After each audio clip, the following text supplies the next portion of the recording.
सोलापूर जिल्ह्यातील सांगोला तालुक्यातून एक धक्कादायक घटना समोर येते।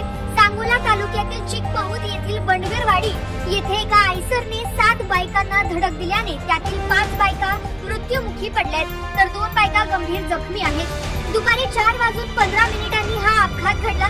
कटफळ येथील काही बायका चिकमहुत येथील बंडगरवाडी येथे कामावरून सुटल्यानंतर वाहनाची वाट पाहत उभ्या होत्या। त्यावेळेला कोळसा वाहतूक करणारा एक आयसर समोरून आला व ड्रायव्हरचे वाहनावरील नियंत्रण सुटल्याने आयसर थेट बायकांना येऊन धडकल्याने त्यातील 5 बायका मृत्युमुखी पडल्यात।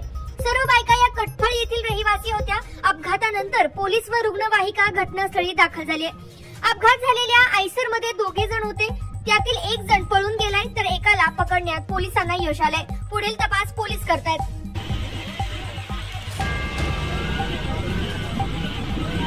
काम झालं।